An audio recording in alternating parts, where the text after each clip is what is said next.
فجر کی سنتیں کب پڑھنی چاہیے؟ سنو فجر کی سنتوں کے بارے میں۔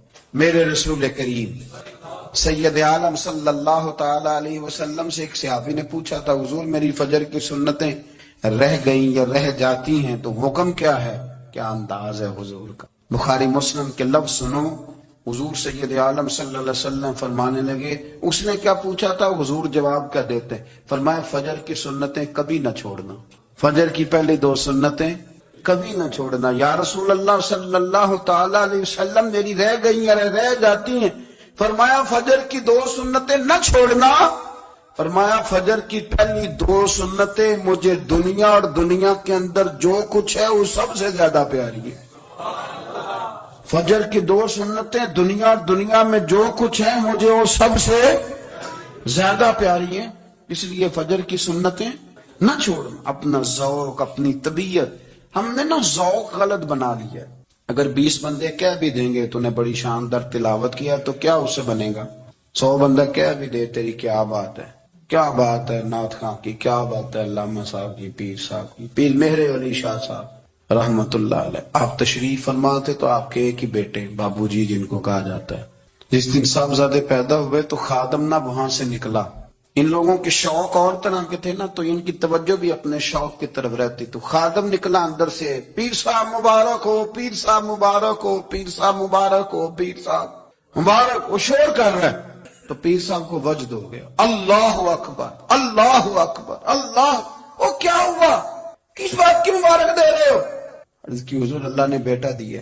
تو آپ فرمانے لگے اچھا حضور آپ کیا ہوا؟ آپ تو پریشان ہو گئے۔ فرمانے لگے جب تو نے 3 دفعہ کہا نا مہر علی کو مبارک ہو تو میں سمجھا تھا شاید تجھے کسی نے بتا دیا ہے کہ مہر علی سے اللہ راضی ہو گیا۔ میں سمجھا تھا کہ شاید تو یہ خبر لے کے آیا ہے کہ کسی نے بتایا ہے کہ مجھے آج خبر ملی ہے کہ مہر علی سے رب اچھا پتر ہوا ہے، الحمدللہ اللہ کا شکر ہے، پر میرے لیے مبارک کا دن وہ ہوگا جب میرا رب کہے گا کہ میں مہر علی سے راضی ہوں، میرے محبوب کہیں گے کہ میں مہر علی سے۔ آپ بات کو سمجھیں، شوق ہی کسی اور طرف تھا، دل ہی کہیں اور لگا ہوا تھا، طبیعت ہی کہیں اور مائل تھی۔ کوئی وظیفہ پوچھتے تھے تو پڑھتے تھے وہ لوگ، کچھ اللہ اللہ انہیں بتائی جاتی تھی تو کرنے کا ذوق رکھتے تھے، طبیعت تھی، قائل تھے۔ حضرت ربیع کہتے ہیں میں بڑی دور سے سفر کر کے گیا حضرت اویس کرنی سے ملنے، بڑی دور سے، اور جب میں پہنچا تو فجر کا وقت تھا، تو حضرت اویس کرنی کو میں نے پا لیا، تو وہ نماز پڑھ کے نا قرآن شریف لے کے بیٹھ گئے۔ فرماتے اشراق چاشت کا وقت ہوا تو نفلوں کی نیت باندھ لی۔ محدث ابن الجوزی نے لکھا ہے، فرماتے ہیں پھر جب زوال کا وقت ہوا تو مسجد میں جھاڑو دینے لگ گئے۔ ظہر کی نماز پڑھ کے تو عصر کی تیاری تک وہ مسجد میں بیٹھے رہے، اور میرے نبی پاک علیہ السلام نے فرمایا جو نماز کے انتظار میں بیٹھا ہو وہ نماز ہی میں ہے، وہ نماز ہی میں ہے۔ فرمایا میری دنیا، میری امت کی جو رہبانیت ہے نا وہ اتنی ہے کہ نماز کا انتظار کرے، اذان کے بعد نماز کا یہ راہب ہے، یہ اس وقت چھوڑ کے بیٹھے ہیں سارا کچھ۔ فرماتے ہیں عصر تک انہوں نے اللہ اللہ کی، پھر مغرب تک کی، عشاء کی نماز ہوئی تو نماز پڑھی تو وہ تھک گئے، اب مجھے وہ فارغ ہوں مصلی چھوڑے تو میں ملاقات کروں نا۔ یہ آپ حیران نہ ہو کہ اتنی دیر بندہ کیسے اللہ اللہ کر، ہم نے کی نہیں نا اس لیے ہم پریشان ہیں۔ جو عادی ہوتے ہیں وہ کر بھی لیتے ہیں، وہ یہ کام، میری بات کی سمجھ آ رہی ہے؟ جب جاتے ہو کسی دفتر میں تو 8 گھنٹے کھڑے رہ لیتے ہو نا، مجبوری ہوتی ہے تو کھڑے رہا جا سکتا ہے۔ پاسپورٹ کے دفتر بولیے، امیگریشن کی لائنوں میں، اور میں نے تو امبیسیوں میں بندے 12 گھنٹے پہلے جا کے کھڑے دیکھے، رہ لیتے ہیں کھڑے۔ تو اگر ان کاموں کے لیے رہا جاتا ہے تو اللہ رسول کے لیے بھی کھڑے رہا جا سکتا ہے۔ تو فرمانے لگے کہ جب عشاء کی نماز کے بعد آخر انسان تھے، تھک گئے، نیند کا غلبہ ہوا تو تھوڑی ایسے آنکھ بند ہوئی تو کھلی تو رونے لگے۔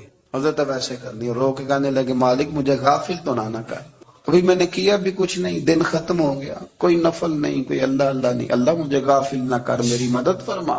فرماتے ہیں جب وہ روئے تو میرے ساتھ جو شخص تھا میں نے کہا اٹھو چلیں، کہنے لگا حضور ملنا نہیں، فرمایا جو میں لینے آیا تھا وہ مجھے مل گیا، جو میں ان سے سیکھنے آیا تھا وہ مجھے نصیب ہو گیا، اب اور میں نے کیا لینا، ختم ہو گئی بات، اٹھو چلیں۔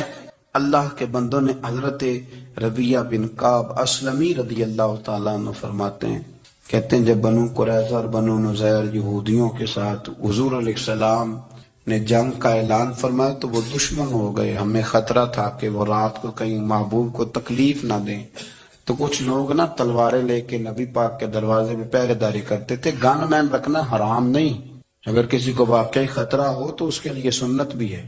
حضرت علی المرتضیٰ تلوار لے کے حضور کے گھر کا پہرا دیتے تھے. حضرت ربیعہ بن کعب اسلمی رضی اللہ تعالیٰ عنہ فرماتے ہیں کہ رات میری ڈیوٹی تھی کہ میں حضور کے گھر کا پہرا دوں گا، تو فرماتے ہیں میں باہر سن رہا تھا، ساری رات ہی میرے نبی پاک نے اللہ کی تسبیح پڑھی. ساری رات، کبھی تسبیح، کبھی تحلیل، کبھی تحمید، کبھی تکبیر، ساری رات. فرماتے ہیں ساری رات حضور پڑھتے رہے اور ساری رات ہی میں سنتا رہا. مجھے اونگ آ گئی، میری آنکھ لگ گئی، حضور ابھی پڑھ رہے تھے، میں تھک کے سو گیا. اور فرماتے ہیں جب میری آنکھ دوبارہ سے کھلی تو میرے کانوں میں پھر کوئی چیز گونجی، تو میں نے کان لگایا تو میرے حبیب ابھی بھی اللہ کو یاد کر رہے. ساری رات حضور رب کی عبادت کرتے. اسی لیے تو کہا یا ایھا المزمل قم اللیل الا قلیلا. حبیب ساری رات تو نہ جاگا کر، تھوڑا آرام بھی کر لیے گا. میرے بھائی اپنا مصلی، اپنی عبادات، اپنے وظائف، اللہ جو آپ نے کسی سے سیکھی ہے اس کو کبھی کمزور نہ ہونے دیں. شجرہ شریف جو کسی بزرگ سے آپ لے لیتے ہیں تو کیا رسم ہے کوئی؟ اس پہ کچھ لکھا ہوتا ہے، وہ پڑھنے کے لیے دیا جاتا ہے. اس پہ لکھا ہوتا ہے کہ یہ اللہ آپ نے کرنی ہے. ساری زندگی کسی اسکول میں داخل ہو گئے اور وہاں جا کے آپ نصاب ہی نہ پڑھیں، کتاب ہی نہ کھولیں تو پاس ہو جائیں گے؟ وہ کہتے ہیں میں 20 سال جاتا رہا ملا کچھ نہیں. تو آپ نے لیا کیا ہے؟ ایک اتنی سی کتاب تھی، اس کو تو کھول کے آپ دیکھ نہیں سکے، اس کے وظائف تک تو رسائی نہ ہوئی. اس لیے کہ اللہ کرنا مشکل ہے اور تصویر کھچانا یہ آسان کام ہے. تو جو آسان ہے اس طرف ہماری توجہ لگی رہتی ہے اور جو مشکل ہے اس طرف ہم ذوق پیدا نہیں کرتے. یا ایھا الناس اعبدوا ربکم الذی خلقکم والذین من قبلکم لعلکم تتقون. اے لوگوں اس رب کی عبادت کرو جس نے تمہیں پیدا کیا اور تم سے پہلوں کو پیدا کیا، اس لیے عبادت کرو کہ تم پرہیزگار ہو جاؤ گے. اگر دولت بہت اعلیٰ ہوتی نا اور بڑی ہی قیمتی ہوتی تو سب سے زیادہ سیدہ فاطمہ زہرا کے گھر میں ہوتی، سب سے زیادہ تجوریاں سیدہ عائشہ صدیقہ کے پاس ہوتی، لیکن یہ زیادہ قیمتی نہیں تھی، اس لیے دروازہ رسول پہ بھی نہیں تھی. تو اسی طرح کا معاملہ کچھ لوگوں کا ہے. میں نے اپنی زندگی میں یہ دیکھا ہے کہ مذہبی ماحول سے وابستہ لوگ کئی دفعہ بڑے پریشان ہو جاتے ہیں کہ میں تو مولوی صاحب ہوں، اور محلے کا مولوی بنا کے جب کسی کو رکھا جاتا ہے تو بیچارہ ویسے بھی پریشان ہو جاتا ہے. اس کی ذمہ داری ہوتی ہے کہ تو نے وقت پہ جنازہ پڑھانا ہے، ٹائم پہ کل پہ آ جانا، 10ویں پہ وقت پہ پہنچنا، غیر حاضر نہ ہونا. کچھ جگہوں پہ یہ بھی رواج ہے کہ جناب آپ کو 7 دن اور 10 دن مسلسل بیٹھنا ہے اور پڑھائی کرنی ہے. وہ آہستہ بچے احساس کا شکار، یعنی قرآن شریف پڑھنے والے بچے اور کتاب و سنت کی تعلیم حاصل کرنے والے بچے، لیکن انہیں یہ کہا جاتا ہے کہ چلو فلانی جگہ قرآن پاک پڑھنے چلتے، قرآن پڑھنے جا رہے. قرآن انقلاب کی کتاب ہے، قرآن بندے کو عروج دیتا ہے، لیکن ان بچوں کی ذہنی ساخت یہ بنائی جا رہی ہے کہ چلو قرآن پاک پڑھنے چلتے ہیں، وہاں بریانی ملے گی کھانے کو، گوشت ملے گا کھانے کو. شکایت ہے مجھے یا رب خدا بندان مکتب سے، سبق شاہی ہے بچوں کو دے رہے ہیں خاک بازی کا. اتنی چھوٹی جب آپ کسی کی سوچ بنا دیتے ہیں تو پھر وہ آپ کہیں کہ وہ انقلاب برپا کرے، وہ کوئی بڑا کارنامہ سر انجام دے، یہ ہوتا نہیں، ممکن نہیں ہوتا. جب آپ آہستہ کر کے احساس کمزوری کے نیچے دبتے چلے جاتے ہیں، حالات خراب ہو جاتے ہیں. ہمارے بزرگ ہمیں کہا کرتے تھے کہ مولوی ہونا کوئی تانا ہے، اور ہم نے حالات بدلتے دیکھے. ایک ٹائم ایسا تھا کہ مولوی ہونا لوگ تانا سمجھتے تھے. ہمیں بھی کہتے مولوی صاحب ادھر آئیں. آپ کو دیانتداری سے کہتا ہوں، ہم نے وہ دور بھی انجوائے کر کے گزارا ہے. جے کسی ایک باری مولوی آکھے ہے تو انہوں آکھے یارے کوئی پریشانی والی گل ہے، شکر ہے اسی مولوی ہیں. یہ کوئی پریشانی ہے؟ آپ کیوں پریشان ہو گئے؟ مولوی کسی تانے مینے کا نام ہے.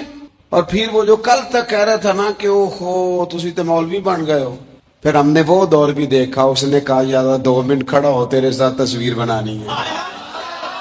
وہ دور بھی دیکھا، یہ دور بھی دیکھا. تھوڑا سا نا اپنی زندگی کے اندر خودداری، عزت نفس، وقار، اسلام عروج دیتا ہے بندے کو، مسلمان تیزی سے دبتے چلے جاتے ہیں. ملک شام کا بندہ آ گیا حضرت عمر کو ملنے، اس نے آتے ہی پوچھا تمہارے بادشاہ کا محل کہاں؟ انہوں نے کہا جی ہمارے بادشاہ کا محل نہیں ہوتا. ہمارے ہاں لوگوں نے سمجھ لیا نا کہ روب شاید کپڑوں کا ہوتا ہے، روب شاید گاڑیوں کا ہوتا ہے، بنگلوں کا ہوتا ہے، بہت بڑی کوٹھی کا روب ہوتا ہے. اور نہیں بھائی، روب تو بندے کے کردار کا ہوتا ہے، اس کے افکار کا روب ہوتا ہے، روب اس کے اونچے خیالات کا ہوتا ہے. کہاں ہے آپ کے بادشاہ کا محل؟ تو نے کہا محل شہل تو کوئی نہیں، مسجد میں ہوں گے امیر المومنین. بندہ کہتا ہے میں سوچ میں پڑ گیا کہ جس کے نام سے میرا بادشاہ کانپتا ہے وہ مسجد میں ہوگا. گن میں نہیں کوئی نہیں، ہٹو بچو ہی کوئی نہیں، ادھر ادھر ہی کوئی نہیں، پہرے دار ہی کوئی نہیں. مسجد میں جا کے پوچھا جناب عمر، کہنے لگے ادھر ہی تھے. کدھر ہے بھائی حضرت؟ وہ کدھر ہے؟ میں ادھر ہی تھے. کہنے لگا میں حیران ہو گیا، یہ بادشاہ کی بات ہو رہی ہے. ایک صاحب کہنے لگے وہ کھجوروں کے باغ کی طرف جا رہے تھے. کہتے میں کھجوروں کے باغ میں گیا تو ایک بندے سے پوچھا امیر المومنین، کہنے لگا وہ سامنے کی طرف جا رہے، ادھر گیا. ایک بندے سے پوچھا کہاں ہے وہ شخص اس کی 24 لاکھ مربع میل پہ حکومت ہے؟ کہاں ہے وہ شخص جو مدینے میں بیٹھ کے نعرہ لگاتا ہے تو کیسر و کسرا کانپ جاتے ہیں؟ وہ بندہ کدھر ہے کہ جس کی بات جگہ جگہ ہوتی ہے، جس کا تذکرہ سنا ہے کہ اسے دیکھ کے شیطان بھی رستے بدل جاتا ہے؟ انہوں نے کہا وہ دیکھ رہے ہو کھجور کے درخت کے نیچے کنویں کے ساتھ مٹی کا ڈھیلا تکیے کی جگہ رکھ کے وہ جو تامت باندھے کرتا پہنے سویا ہے وہی تو فاروق اعظم ہے. وہ شخص کہتے ہیں عمر سوئے تھے. شیر سویا بھی ہو تو اس کا روب ہوتا ہے. شیر جو ہوتا ہے، شیر کبھی سو بھی جائے نا تو لوگ پھر بھی خوف کھاتے ہیں، اور اس کے جاگنے کا خوف کھاتے ہیں کہ یہ کہیں جاگ نہ جائے. شیر جو ہوا، کہتے ہیں حضرت عمر سوئے تھے پر میں قریب گیا تو میرے وجود پہ روب طاری ہو گیا، روب. اور میری زبان سے بے ساختہ یہ جملے نکلے کہ عمر تو انصاف کر کے سویا ہے نا، تو مٹی کے ڈھیلے پہ بھی تجھے سکون کی نیند ہے. خودداری، وقار، عزت، یہ احساس کمتری سے باہر نکلیں. ہم نے اپنے بچوں کو مسل ڈالا ہے، وہ تسی ماڑے دے بچے ہو، تسی تو نہیں نہ آگے جا سکتے، وہ اسی غریب لوگ نہ بیٹے تو فلانے کے ساتھ نہ جایا. ہم نے اپنے بچوں کی خواہشات تباہ کر دی، کمزور کر کے رکھ دیا، انہیں بار بار سکھایا ہم نے. خوددار تھا وہ باپ جس کی تھوڑی سی آمدن تھی پر وہ گرمیوں میں اپنے پتر سے کہتا تھا پتر بڑولے میں دانے ڈال دیے ہیں، تمہاری ماں نے مرتبان میں اچار ڈال دیا ہے، لو اب ساری گرمیاں پرواہ کوئی نہیں. وہ خوددار لوگ تھے. لیکن آج یہ دین غالب ہونے کے لیے آیا ہے، مسلمان نے غالب ہونا ہے. یہ تھوڑا اپنی ذات سے اٹھ کر جب سوچے گا نا، بڑی بات کرے گا، بڑی سوچ پیدا کرے گا، بڑا اس کا مزاج ہوگا، کھلا اس کا دل ہوگا، تو پھر نا یہ ذرا سر اٹھا کے جیے گا. قرآن مجید کی جو ہے کریمہ میں نے تلاوت کی، اللہ کریم نے فرمایا هو الذی ارسل رسولہ بالہدی والدین الحق. فرمایا وہ قادر مطلق ہے جس نے اپنے رسول کو ہدایت اور حق دے کے بھیجا ہے. دو چیزیں دے کے بھیجا ہے، ہدایت اور حق. کتاب ہدایت اور حق حضور لے کے آئے. کس لیے بھیجا ہے؟ کہ نیرا تسبیح پڑھیں اور سو جائیں، نیرا جناب عبادت کریں اور آرام کریں، نیرا جناب تلاوت کریں اور آرام کریں. نہ، هو الذی ارسل رسولہ بالہدی والدین الحق. وہ رب ہے جس نے اپنے نبی کو، اپنے رسول کو ہدایت اور حق دے کے بھیجا ہے. کیوں؟ کہ لیظہرہ علی الدین کلہ، تاکہ اس دین کو تمام دینوں پر غالب کر دے، اس کو غالب کرے، ہر دین پر یہ دین چھا جائے. وَلَوْ كَرِهَ الْمُشْرِكُونَ. اگرچہ مشرکوں کو یہ بات بری ہی لگے، ناپسند آئے، کسی کو نہیں آتی. لِيُظْهِرَهُ عَلَى الدِّينِ كُلِّهِ. یہ دین غالب ہونے کے لیے آیا. غالب تو نماز بھی پڑھ، عبادت بھی کر، لیکن یہ بھی خیال رکھ کہ دنیا میں نماز والے نبی کا نظام بھی قائم کرنا ہے. تیرے پاس نری مسجد نہیں ہونی چاہیے، حکومت بھی ہونی چاہیے. مسلمان کے ہاتھ میں نری تسبیح نہیں ہوگی، یہ انان حکومت بھی چلائے گا. اس کے اندر خودداری ہوگی. حضرت عمر تہجد بھی پڑھتے تھے اور سویرے حکومت بھی کرتے تھے. حضرت صدیق اکبر ساری رات مدینے والے کی یاد میں رویا بھی کرتے تھے اور صبح اٹھ کر تلوار لے کر نبی پاک علیہ السلام کی ختم نبوت کے منکروں کے خلاف جہاد بھی کیا کرتے تھے. جب تک اپنے مزاج میں وہ شوق نہیں پیدا ہوتا کہ دین کو غالب کرنا ہے، جدوجہد کرنی ہے، کوشش کرنی ہے، بڑا سوکھا ہے ہمارے لیے بھی. آرام سے نماز پڑھیں، نفل پڑھیں، عبادت کریں. اور ویسے بھی اسے لوگ زیادہ بڑا پیر سمجھتے ہیں جس کی تسبیح زیادہ لمبی ہو. وہ زیادہ بڑا پیر ہوتا ہے جس کی پگڑی ذرا زیادہ بڑی ہو، جبہ تگڑا پہنے، اجرے کے اندر رہے، باہر نہ نکلے، اور اندر جائیں 2 منٹ کے لیے حضرت کی زیارت کریں، باہر آ جائیں بس چھٹی. وہ زیادہ پیری مریدی ہو جاتی ہے. پیر تو بولتا ہی نہیں.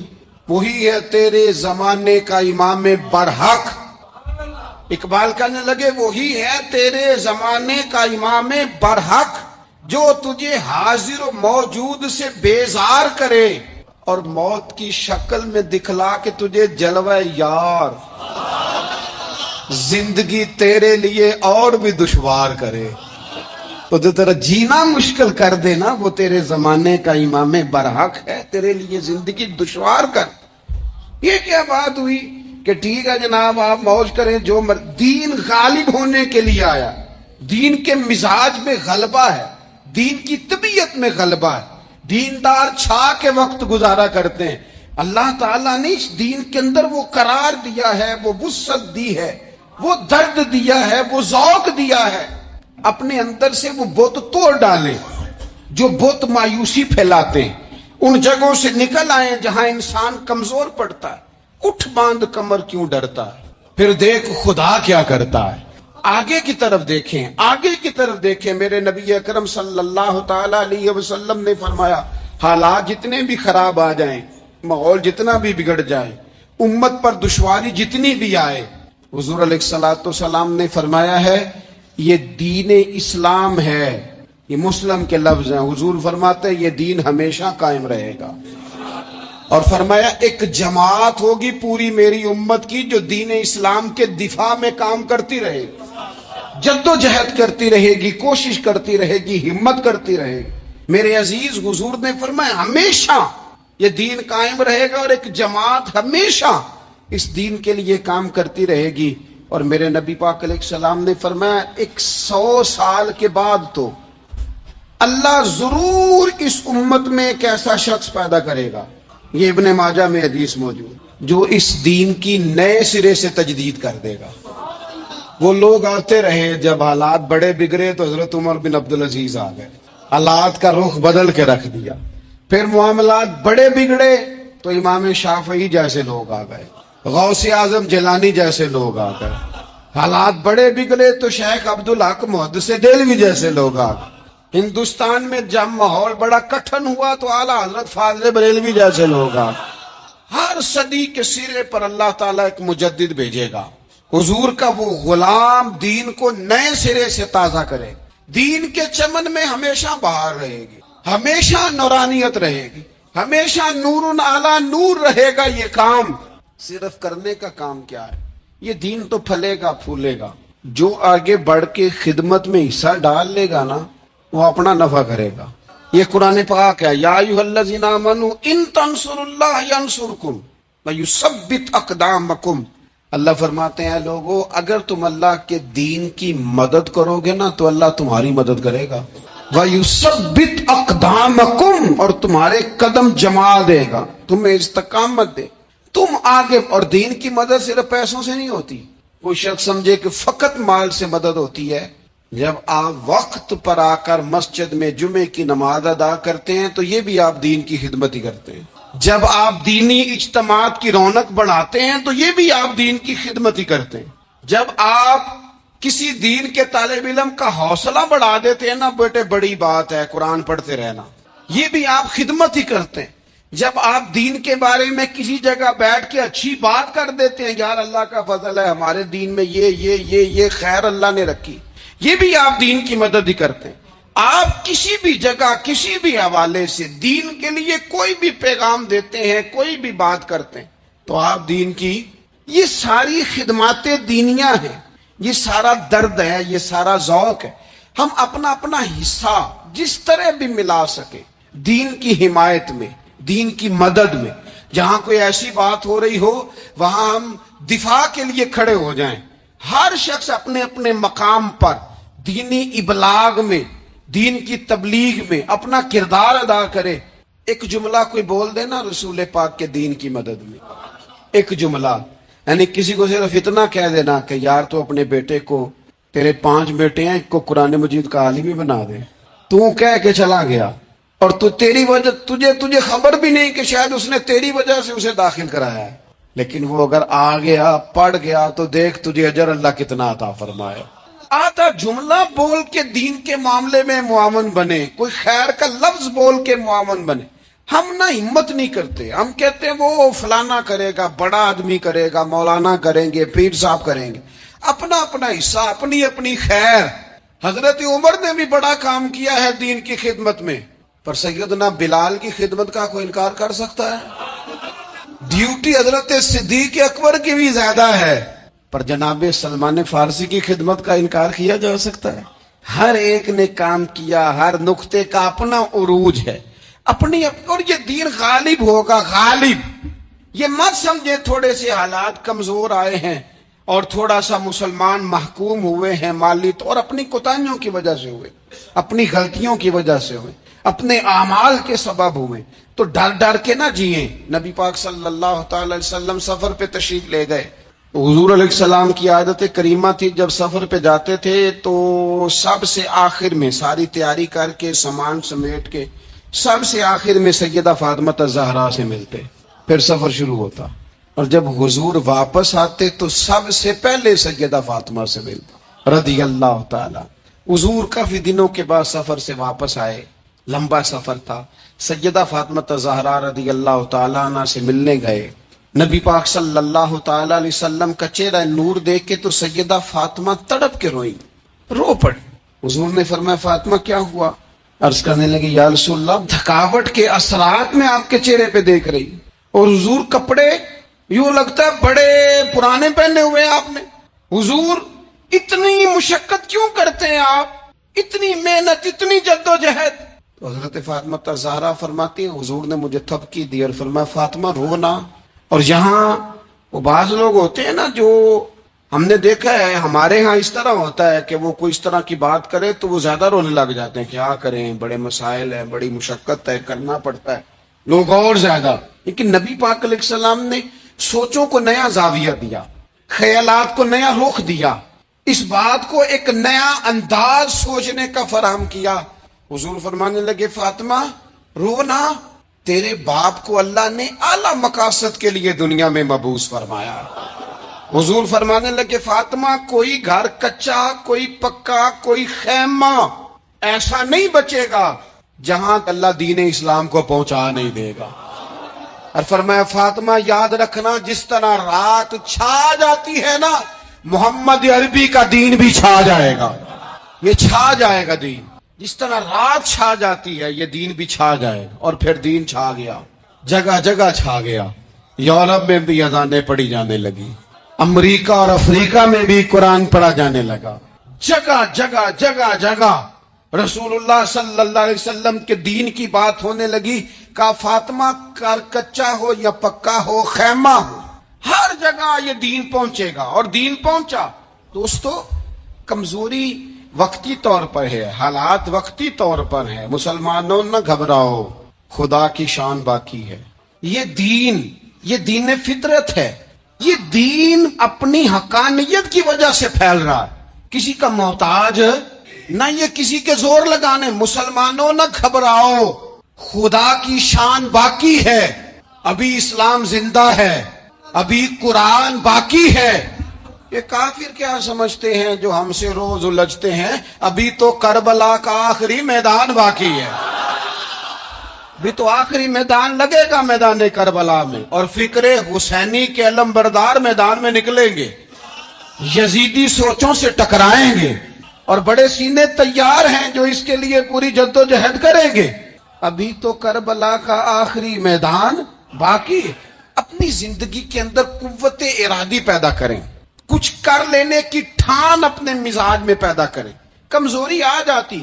عدی بن حاتم جو تھے نا، یہ حاتم تائی کے بیٹے تھے، بادشاہ کا بیٹا تھا، زمانہ بڑا دیکھا تھا، بڑے بڑے وزیروں مشیروں، ساری زندگی اعلیٰ سطحی وفود سے ملاقات ہوئی. عدی حضور کی بارگاہ میں آئے، مسند امام احمد بن حنبل میں موجود. تو اسلام پر ابھی غربت کا دور تھا، چند لوگ مسلمان ہوئے تھے. نبی پاک علیہ السلام نے فرمایا عدی کلمہ پڑھ لو. تو عدی کہنے لگے میں تو پہلے ہی ایک دین کا ماننے والا ہوں. حضور فرمانے لگے جس دین کے تم ماننے والے ہو اس دین کو میں تم سے زیادہ جانتا ہوں. حضور فرمانے لگے جس دین کے تم ماننے والے ہو اس میں کیا یہ لکھا ہے کہ مال غنیمت کا چوتھا حصہ کھا جاؤ؟ کہنے لگے نہیں. تو فرمایا کھا کیوں جاتے ہو؟ عدی کہتے ہیں چونکہ یہ ہمارے اندر کی بات تھی بادشاہوں کی، تو میں نے فوراً سر تسلیم خم کر دیا، میں نے فوراً سر جھکا دیا. میں نے کہا آپ بات ٹھیک کر رہے ہیں. حضور فرمانے لگے اب اگلی بات بھی کروں؟ یا رسول اللہ فرمائیے. فرمایا پتہ ہے تم دین کیوں نہیں قبول کر رہے؟ یہ بھی مجھے پتہ ہے. یا رسول اللہ کیوں؟ فرمایا تم دیکھتے ہو کہ دین کے ماننے والے غریب لوگ ہیں، تم دیکھتے ہو کہ ابھی یہ کمزور ہیں، تم دیکھتے ہو کہ مکے والوں نے مدینہ طیبہ سے پریشان کر کے مسلمانوں کو نکال دیا ہے. یہ غریبی دیکھ کر، بظاہر اسلام کی کمزوری دیکھ کر تم کلمہ نہیں پڑھ رہے. حضور فرمانے لگے عدی مقام ہرا کا نام سنا ہے؟ بڑی دور تھا علاقہ، وہ مقام ہرا کا نام سنا ہے؟ عدی کہنے لگے حضور سنا ہے پر وہ جگہ دیکھی نہیں.